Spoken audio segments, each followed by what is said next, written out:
हाय दोस्तों, कैसे हैं आप सब। स्वागत है आपका हमारे चैनल रिटायर श्योर में, जहां हम लोग बात करते हैं आपकी जॉब और रिटायरमेंट से रिलेटेड सभी इंपॉर्टेंट टॉपिक्स पर। आज हम आ गए हैं अपने एपिसोड 3 एनपीएस वर्सेस यूपीएस की सीरीज़ में। एपिसोड 1 में हमने अपने इस सीरीज़ में ओवरव्यू लिया था कि क्या है एनपीएस और क्या है यूपीएस, कैसे ये एक दूसरे से डिफ़र करते हैं। एपिसोड 2 में हमने बात करी थी आपके कॉन्ट्रीब्यूशन, आपके कॉर्पस और आपके विड्रॉल से रिलेटेड सभी एस्पेक्ट्स के बारे में। एपिसोड 3 बहुत ही इंपॉर्टेंट होने वाला है, क्योंकि इसमें हम बात करने वाले हैं फाइनली कि आपकी पेंशन किस फॉर्मूले से कैलकुलेट होती है, क्या कॉन्सेप्ट्स हैं उसके पीछे। सेकेंडली, क्या कोई मिनिमम पेंशन की गारंटी सरकार आपको दे रही है। थर्डली, आपके क्या टैक्स बेनिफिट्स होने वाले हैं दोनों स्कीम्स में। लास्टली, आपके पास क्या क्या इन्वेस्टमेंट ऑप्शंस हैं दोनों स्कीम्स में। तो आइए वीडियो स्टार्ट करते हैं। देखिए, फर्स्ट एपिसोड में मैंने आपको एक ओवरव्यू दिया था एनपीएस यूपीएस का। लास्ट डेट फिर से बोल रहा हूँ, नहीं भूलनी है, 30 सितंबर 2025 से पहले आपको ये डिसीजन फाइनल करना है कि इन दोनों स्कीम्स में ले आपके लिए कौन सी बेहतर है।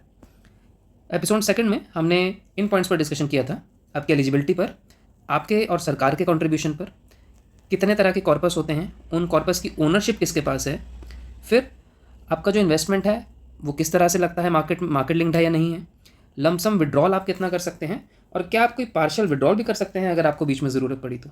इन सब पॉइंट्स को हमने बहुत ही अच्छे तरीके से एक पिक्टोरियल रिप्रेजेंटेशन में भी समझा था, ताकि चीज़ें आपके समझने में आसान हों।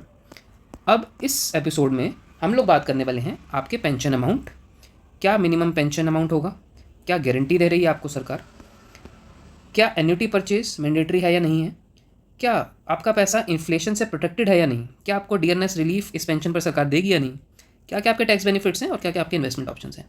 इस चीज़ को स्टडी करने के लिए भी मैंने एक पिक्टोरियल रिप्रेजेंटेशन में आसान भाषा में आपको चीज़ें की मैं समझाने की कोशिश करूँगा। पहले देखते हैं पेंशन इन एनपीएस। एनपीएस में आपकी पेंशन कैसे बनती है। एक लास्ट टाइम का ओवरव्यू हम ले लेते हैं, बहुत ही क्विक रिकैप ले लेते हैं। ये देखिए, लास्ट वीडियो में हमने समझा था कि आपका जो एनपीएस कॉर्पस होगा रिटायरमेंट पर, वो ये कॉर्पस है मान लीजिए। उसमें आपके पास क्या क्या ऑप्शंस थे कि एक तो आप 60% लमसम विड्रॉल इमीडिएटली कर सकते थे, जो सीधा आपके बैंक अकाउंट में आ जाएगा। फिर जो बचा हुआ 40% है, उसकी आपको एक मैंडेटरली एन्युटी परचेज करनी पड़ेगी, जिस एन्युटी से ही आपकी पेंशन बनेगी। ठीक है, इतना क्लियर है एनपीएस में। और यूपीएस में क्या था कि जो यूपीएस का आपका इंडिविजुअल कॉर्पस था at the time of retirement, है ना, ये आपका कॉर्पस था। इसमें आपके पास क्या क्या ऑप्शन थे कि एक तो आप 60% लमसम विड्रॉल कर सकते थे इमीडिएटली, जैसे आपने एनपीएस में किया था। इसके अलावा एडिशनली आपके पास क्या ऑप्शन था, एक लमसम पे आउट भी आपको मिलेगी, जो मैंने आपको क्या बताया था कि 30 साल की सर्विस में लगभग 6 महीने की आपको एडिशनल सैलरी एक साथ मिल जाएगी। साथ ही साथ जो बचा आपका 40% पैसा, और गवर्नमेंट भी 8.5% का एक पूल्ड कॉर्पस, जो एक गवर्नमेंट ओन्ड कॉर्पस था आपको मैंने बताया था, वो और एडिशनली ऐड कर रही है। तो इन दोनों चीज़ों को मिला के अब क्या होगा कि आपकी एक मिनिमम एश्योर्ड पेंशन बनेगी। अब इस चीज़ को समझते हैं कि देखिए, ज़रूरी नहीं था कि यहाँ पर आप 60% पैसा विड्रॉ करें ही करें, यह आपको एक ऑप्शन दिया गया था। अगर आप यहाँ पर कोई विड्रॉल नहीं करते हैं, आपका ये जो 100% पैसा प्लस ये जो गवर्नमेंट का 8.5% पैसा था, इसको मिलाकर ही आपकी बनती है यूपीएस में पेंशन। आइए अब इस चीज़ को समझते हैं। पहले बात करते हैं एनपीएस की। एनपीएस में अभी हमने देखा कि एन्युटी हमें परचेज करनी पड़ती है। अब एन्युटी परचेज करने का प्रोसेस क्या है, जरा उसे देखिए। आपकी मंथली पेंशन किससे बनती है, एन्युटी परचेज करने से। किससे एन्युटी परचेज करेंगे आप, PFRDA registered annuity service provider से, जो कोई भी हो सकता है। आपने नाम सुना होगा एलआईसी, है ना, या एसबीआई, या आईसीआईसीआई, एचडीएफसी, कोई भी एक PFRDA registered annuity service provider होता है, जिसे हम एएसपी बोलते हैं। उससे आप अपनी एन्युटी परचेज करेंगे। एन्युटी परचेज करने का मतलब जो आपका 40% पैसा था, है ना, ये देखिए, ये जो 40% पैसा था, ये आप इनमें से किसी एक कंपनी को चुन के उसे अपना 40% पैसा दे देंगे। मान लीजिए ये 40% पैसा कितना है, ये है मान लीजिए 40 लाख रुपए। ठीक है, ये पैसा आपने इस कंपनी को दे दिया। इस पैसा देने के बदले ये कंपनी क्या करेगी, ये कंपनी आपको एक फिक्स्ड रिटर्न एश्योर करेगी। फिक्स रिटर्न कैसे, मान लीजिए वो कंपनी कह देती है कि 6% का फिक्स रिटर्न हम आपको आपके 40% पर देंगे। उस फिक्स्ड रिटर्न से आपकी क्या बनेगी, पेंशन। इसकी कैलकुलेशन को जरा सा समझ लेते हैं। मान लीजिए ये 40 लाख रुपए पर आपको 6% का एक फिक्स रिटर्न मिल रहा है, तो कितना हुआ ये, तो 40 इंटू 0.06, ये कितना आ गया, 2.4। तो मतलब 2.4 लाख रुपीज़। अगर हम इसे अपॉन 12 कर लें तो कितना हो जाएगा ये, ये हो जाएगा 20,000 रुपये पर मंथ की आपकी क्या बन गई, पेंशन बन गई। इस तरह से कैलकुलेशन होती है एन्युटी की। बात समझ गए आप? एक PFRDA registered annuity service provider को आप अपना ये जो 40% पैसा है ये देंगे। ये इस पैसा देने के बदले आपको एक फिक्स रिटर्न देगा, उस फिक्स रिटर्न से आपकी क्या बनेगी, पेंशन बनेगी। ये देखिए यूपीएस का इंडिविजुअल कॉर्पस में कितना कंट्रीब्यूशन किसका जा रहा था, 10% आपका, 10% सरकार का, 20% इस कॉर्पस में जा रहा था, प्लस ये गवर्नमेंट का एक पूल्ड कॉर्पस था जो टोटली गवर्नमेंट ओन्ड था, जिसमें गवर्नमेंट एडिशनली 8.5% डाल रही थी। अब इस चीज़ को एक एग्जांपल से समझते हैं। मान लीजिए कोई एम्प्लॉय है, मान लीजिए इसका नाम रवि है ना, उसकी 25 साल की सर्विस कंप्लीट हो चुकी है और मान लेते हैं कि 31 दिसंबर को उसकी रिटायरमेंट है।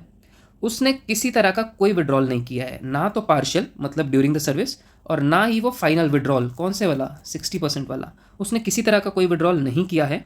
और उसकी एवरेज बेसिक प्लस डीए का किसका, लास्ट 12 मंथ्स का, उसकी रिटायरमेंट कब थी, 31 दिसंबर को, तो लास्ट 12 मंथ्स कौन से हो गए, जनवरी से लेकर दिसंबर तक। मतलब उसकी जो सैलरी होगी जनवरी में प्लस फरवरी प्लस मार्च प्लस अप्रैल मई जून जुलाई अगस्त सितंबर अक्टूबर नवंबर दिसंबर, इन सभी सैलरी को ऐड करके अगर मैं उसका एवरेज कर लूँ, वो एक फिगर मेरे पास आ जाएगी। मान लेते हैं वो फिगर है 2 लाख रुपए। ठीक है, फिर से समझिएगा, एक एम्प्लॉय है जिसकी 25 साल की सर्विस कंप्लीट हो चुकी है, उसने कोई भी पार्शियल या फाइनल विड्रॉल नहीं किया है और उसकी लास्ट 12 मंथ्स का एवरेज बेसिक और डीए का बनता है 2 लाख रुपए। तो आप ज़रा मुझे बताइए कि उसकी मिनिमम एश्योर्ड पेंशन यूपीएस में, या उसे पे आउट भी कहते हैं, एक्चुअली सरकार ने यूपीएस के गैजेट में कहीं भी पेंशन टर्म का यूज़ नहीं किया है, हमेशा उसे पे आउट ही कह रही है सरकार। कोई बात नहीं, हमारे लिए वो पेंशन ही है। तो मिनिमम एश्योर्ड पे आउट कितना होगा, ऑब्वियस सी बात है, इस 2 लाख का 50%। ठीक है, तो वो कितना हो जाएगा, 1 लाख रुपए। साथ ही साथ आपको इस पैसे पर क्या मिलेगा, डियरनेस रिलीफ भी मिलेगा। मतलब जैसे ड्यूरिंग सर्विस आपको क्या मिलता है, डीए, महंगाई भत्ता, ऐसे रिटायरमेंट के बाद उस डीए को क्या बोल देते हैं, डियरनेस रिलीफ। मतलब विद टाइम आपकी पेंशन क्या होगी, इंक्रीज होगी। ये चीज़ क्लियर है, आपको समझ में आ गया है कि एनपीएस में आपका पैसा कैसे, पेंशन कैसे बनती है और यूपीएस में आपकी पेंशन कैसे बन रही है। अब देखते हैं आपके इन्वेस्टमेंट ऑप्शन से रिलेटेड चीज़ें। आपका पैसा मैंने बताया था, जो भी आपका कॉर्पस है एनपीएस या यूपीएस में, वो कहाँ लग रहा था, वो लग रहा था मार्केट में।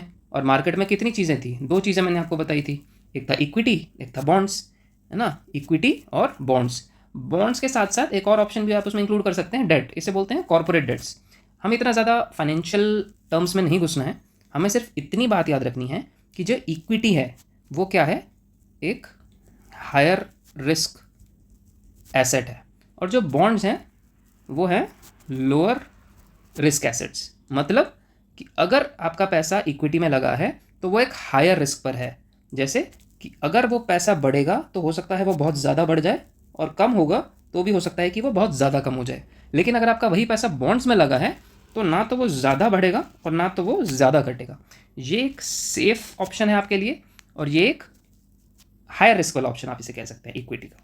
ठीक है, अब सरकार आपको 1 2 3 4 5 तरह के इन्वेस्टमेंट ऑप्शंस देती है दोनों स्कीम्स।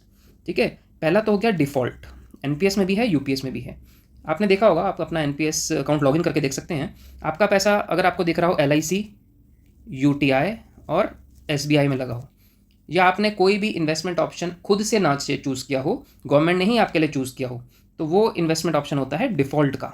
उसमें आपका इक्विटी में जो पैसा लगता है वो लगता है लगभग 15%, और बचा हुआ पैसा आपका लगता है बॉन्ड्स या डेट में कह लीजिए। फिर सेकेंडली आपको एक सरकार ऑप्शन देती है 100G का, या 100% जी आप उसे कह सकते हैं। वो भी दोनों ही स्कीम्स में आपके लिए अवेलेबल है। उसमें क्या होता है, इक्विटी में आपका कोई भी पैसा नहीं लगता है, 100% पूरा का पूरा पैसा आपका गवर्नमेंट बॉन्ड्स और डेट में लगता है, यानी इसमें आप बहुत ज़्यादा सेफ हो गए हैं, है ना। फिर एक ऑप्शन होता है, थर्ड ऑप्शन, LC25 का। ये भी आपके लिए दोनों स्कीम्स में अवेलेबल है। 25 क्या रिप्रेजेंट कर रहा है कि इक्विटी में आपका पैसा कितने परसेंट लगा है। LC25 में इक्विटी में 25% लगेगा और बैलेंस कितना बचा, 75, जो आपका लग जाएगा बॉन्ड्स और डेट में। ऐसे ही LC50 का क्या मतलब है, LC50 भी एनपीएस और यूपीएस दोनों में अवेलेबल है। LC50 मतलब 50% पैसा इक्विटी में और बचा 50% बॉन्ड्स में। ये देखिए लास्ट ऑप्शन, ये आपको सिर्फ एनपीएस में मिलता है, यूपीएस में आपको नहीं मिलता। LC75 का ऑप्शन, यहाँ पर क्या है, बहुत ज़्यादा एग्रेसिव तरीके से आपका पैसा लग रहा है, क्योंकि 75 एक मेजर चंक आपके पैसे का इक्विटी में लग रहा है और बचा 25% सिर्फ बॉन्ड्स में। इस चीज़ से हमें क्या समझना है कि जितना ज़्यादा पैसा आपका इक्विटी में लगेगा उतना ज़्यादा हाई रिस्क पे आपका पैसा, ठीक है, बहुत ज़्यादा बढ़ भी सकता है, बहुत ज़्यादा घट भी सकता है। और जितना ज़्यादा पैसा आपका बॉन्ड्स में लगा होगा उतना ज़्यादा एक आप सेफर साइड में है, आपका पैसा बहुत ज़्यादा ना बढ़ेगा और ना घटेगा। अब आपको अपनी कैपेबिलिटी के हिसाब से इनमें से आप कोई भी एक ऑप्शन चूज़ कर सकते हैं। अब कौन सा ऑप्शन आपको चूज़ करना चाहिए, कौन सा नहीं, इसके लिए भी मैं एक अलग वीडियो बनाऊंगा। इन्वेस्टमेंट ऑप्शंस को हम उसमें डिटेल में डिस्कस करेंगे, है ना, कैसे आपको चूज़ करना है, क्या क्या चीज़ें देखनी है, उसकी एक सेपरेट वीडियो होगी, इसमें हम इतना ही डिस्कशन करेंगे। क्लियर है? तो एक बार अब उन टेबल को देख लेते हैं, उन पॉइंट्स को समझ लेते हैं। आपको कॉन्सेप्ट मैंने समझा दिया है। ये देखिए, पेंशन अमाउंट, एनपीएस में कितनी पेंशन अमाउंट थी, क्या कुछ फिक्स था? जी नहीं। किस पर डिपेंड करती थी एनपीएस में पेंशन अमाउंट? डिपेंड करती थी आपने इन्वेस्टमेंट कितना मेड किया है एनपीएस में और क्या उसका रिटर्न आया, और फाइनली एक्यूमुलेटेड कॉर्पस आपके final at the age of retirement कितना पैसा है, उसका 40% की आप क्या खरीदेंगे, एन्युटी खरीदेंगे, है ना। उस एन्युटी से बनेगी आपके एनपीएस में पेंशन। लेकिन यूपीएस में क्या है, यूपीएस में कोई एन्युटी का कॉन्सेप्ट नहीं है। वहाँ क्या होगा, आपकी लास्ट 12 मंथ्स की एवरेज बेसिक पे का क्या कर लेंगे हम, 50% कर लेंगे, प्रोवाइडेड आपने 25 ईयर्स की सर्विस कंप्लीट की हो, है ना। और ये प्रोपोर्शनेट वाला पॉइंट हम अभी 1-2 मिनट में डिस्कस करते हैं। उसके बाद देखते हैं मिनिमम पेंशन अमाउंट। क्या एनपीएस में कोई मिनिमम पेंशन अमाउंट सरकार ने आपको दिया था? जी नहीं। एनपीएस में आपका किस पर डिपेंड कर रहा है, एनपीएस मिनिमम अमाउंट आपका वो 40% एन्युटी पर, है ना, जिसकी आप एन्युटी लेंगे। ज़रूरी नहीं है कि 40% की लें, आपका मन है तो आप 100% की एन्युटी ले लें, 0% लमसम विड्रॉल करें, ठीक है। लेकिन यूपीएस में सरकार ने क्या कहा कि अगर आपकी 10 साल की सर्विस कंप्लीट हो गई है तो हम आपको मिनिमम 10,000 रुपये पर मंथ की मिनिमम पेंशन देंगे ही देंगे। ये चीज़ क्लियर है। अब 10 साल की सर्विस पर तो 10,000 फिक्स हो गए, 25 साल की सर्विस पर 50% of the last average basic पे, और अगर आपकी सर्विस 10 से 25 साल के बीच में है तो हम वो प्रोपोर्शनेटली कैलकुलेट कर लेंगे। समझ में आ गई ना बात, कि 10 साल पे 10,000, 25 साल पे जितना भी एक अमाउंट आएगा, और बीच में आपको चुनना है तो क्या कर लेंगे आप, इंटरपोलेशन कर लेंगे। अगर आपको नहीं आता हो तो कमेंट कर दीजिएगा, मैं आपको फॉर्मूला बता दूंगा। फिर 11 पॉइंट, गारंटी कि आपको सरकार दे रही है। एनपीएस में आपको कोई गारंटी नहीं मिल रही है, लेकिन यहाँ आपको एक गारंटेड पेंशन मिल रही है। ये चीज़ क्लियर है। उसके बाद 12th पॉइंट, क्या एन्युटी परचेज आपकी एनपीएस में होती है? जी हाँ, 40% कॉर्पस की तो आपको एन्युटी परचेज करनी ही पड़ेगी, ये कंपलसरी है। मिनिमम 40% करना है, मैक्सिमम आपकी 100% तक जा सकते हैं। यूपीएस में कोई कॉन्सेप्ट ही नहीं है एन्युटी का, क्योंकि जो पेंशन है वो तो सरकार ही एश्योरेंस आपको दे रही है उसकी। ये देखिए, ये बहुत इंपॉर्टेंट पॉइंट है, डियरनेस रिलीफ का।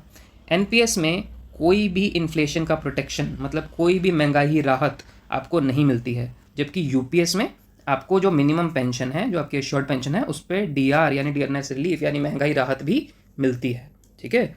फिर टैक्स बेनिफिट्स देख लेते हैं। जो आपने एनपीएस में 60% पैसा अपना लमसम विड्रॉ कर लिया था इमीडिएट, जो आपके इमीडिएटली बैंक अकाउंट में आ गया था, वो टैक्स फ्री पैसा होता है। ये चीज़ क्लियर है। लेकिन जो बचा 40% पैसा जिसकी आप लोगों ने एन्युटी ली थी, वो क्या है, वो टैक्सेबल है, वो होता है, वो तो हर जगह होता है। ओपीएस में भी जो आपका रिटायरमेंट पे जो पेंशन मिलती है वो क्या होती है, टैक्सेबल होती है। लेकिन यूपीएस में गवर्नमेंट ने अभी तक इस पॉइंट पर कोई क्लैरिटी नहीं दी है अपने यूपीएस गैजेट में। जैसे ही गवर्नमेंट कोई क्लैरिटी देगी मैं आप लोगों से डिस्कस करूँगा। इन्वेस्टमेंट ऑप्शंस हमने देख लिए, ये सभी इन्वेस्टमेंट ऑप्शंस एनपीएस में अवेलेबल है। एक LC25 भी इसमें ऐड कर लीजिएगा। लेकिन यूपीएस में LC75 ऑप्शन नहीं मिलता। इतनी चीज़ क्लियर है आपको। तो ये हमने बहुत ही एक डिटेल में डिस्कशन करी है सभी पॉइंट्स पर, जो जो आपके लिए ज़रूरी थे, जिनसे आपका एक कॉन्सेप्ट क्लियर हो गया कि क्या है एनपीएस, क्या यूपीएस, कितना पैसा आप विड्रॉ कर सकते हैं लमसम, कितने पैसे की आपकी पेंशन बनेगी, और उससे रिलेटेड सभी पॉइंट्स। ये मैंने आपको पिक्टोरियल रिप्रेजेंटेशन में बहुत अच्छे से समझा दिया है। आशा करता हूँ आपको समझ में आया होगा। अब एक बहुत इंपॉर्टेंट बात मैं हर वीडियो में बताता हूँ, इसमें भी मैं आपको जिक्र करूँगा कि क्या क्या फैक्टर्स हैं जो डिसाइड करते हैं कि आपके लिए कौन सी पेंशन स्कीम बेहतर है। क्या क्या फैक्टर्स हैं जो डिसाइड करते हैं कि आपके लिए कौन सी पेंशन स्कीम बेहतर है ना। अब जितने भी मैंने आपको टेबल दिखाई है ना, या आपने और भी जगह देखी होंगी, कुछ टेबल्स देखी होंगी, कुछ कैलकुलेटर्स देखे होंगे, वो एक जनरल कंपैरिजन है, ठीक है। ये कंपैरिजन आपको सिर्फ एक ओवरव्यू देने के लिए है, आपको कॉन्सेप्ट समझाने के लिए है। अब आपको कॉन्सेप्ट की क्लैरिटी हो गई, बट क्या आप अपनी पेंशन कैलकुलेट कर सकते हैं? जी नहीं, ठीक है। और दूसरा, आपके बहुत सारे इंडिविजुअल फैक्टर्स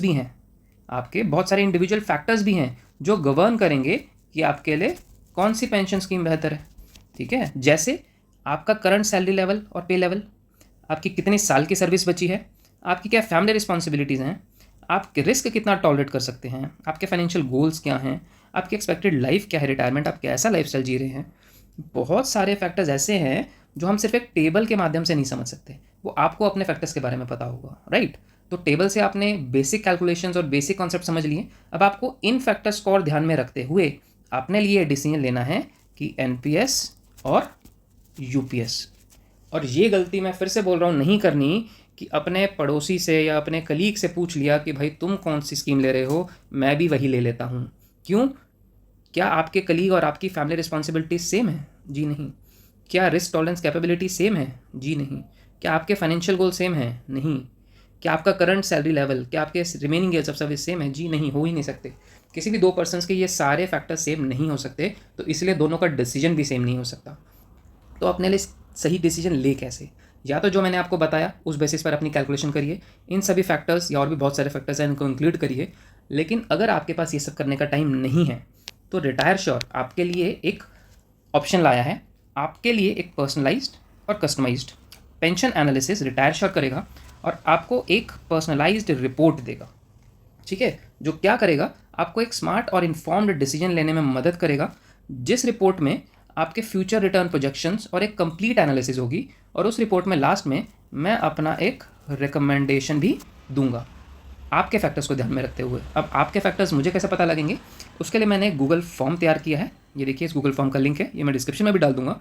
आप इस गूगल फॉर्म को डायरेक्टली खोलिए, उसमें कुछ बेसिक फैक्टर्स आपके बारे में पूछे गए हैं, उन्हें भरिए, ठीक है। अगर आप ये सब नहीं कर पा रहे हैं तो आप retiresure@gmail.com पर एक क्वेरी रेज करिए, वहाँ मैं आपको कुछ बेसिक फैक्टर्स पूछ के आपके लिए आपका गूगल फॉर्म भर दूंगा। थर्डली, फिर भी आपको नहीं मिल पा रहा है तो आप कमेंट करिए गूगल फॉर्म, मैं आपको कमेंट में आपको गूगल फॉर्म का लिंक दे दूंगा। उस गूगल फॉर्म भरने के बाद आपको एक बिल्कुल नॉमिनल सी फीस आपको देनी है। फीस भी इसलिए रखी गई है ताकि सिर्फ सीरियस एम्प्लॉयज़ ही मेरे पास आ सकें। अगर मैं कोई फ़ीस नहीं रखूँगा तो हज़ारों मेल मेरे पास आएंगे और हज़ारों मेल्स का रिस्पॉन्ड करना मेरे लिए ह्यूमनली पॉसिबल नहीं होगा। तो इसलिए सिर्फ सीरियस, जो अपने फ्यूचर को लेके बहुत ज़्यादा सीरियस हैं, बहुत ज़्यादा चिंतित हैं, वो लोग मेरे पास आएँ। इसलिए मैंने एक बिल्कुल नॉमिनल सी फीस रखी है, बिल्कुल 300 रुपये से स्टार्टिंग, वो भी आपके ग्रेड पे के लेवल के हिसाब से। लेवल 1 to 5 के लिए मैंने रखी है 299 रुपीज़, 6 to 9 के लिए 499 और ऊपर के लिए 999। तो आपकी ग्रेड पे के हिसाब से बिल्कुल नॉमिनल फीस है, क्योंकि आप अपना लाखों करोड़ों का डिसीजन ऐसे ही नहीं ले सकते। एक छोटी सी भूल आपको करोड़ों रुपए डुबा सकती है। तो अगर आपको ये वीडियो पसंद आई है तो हमारे इस चैनल को सब्सक्राइब करें। अगर आपके दोस्तों को भी नहीं समझ में आ रहा है, आपके साथ के कलीग्स को नहीं समझ में आ रहा है कि उनके लिए कौन सी स्कीम बेटर है, तो उनके साथ हमारी ये वीडियो शेयर करें। और कोई भी दिक्कत आती है तो इस वीडियो के कमेंट में अपनी ओपिनियन दें। आज के लिए इतना ही, थैंक यू।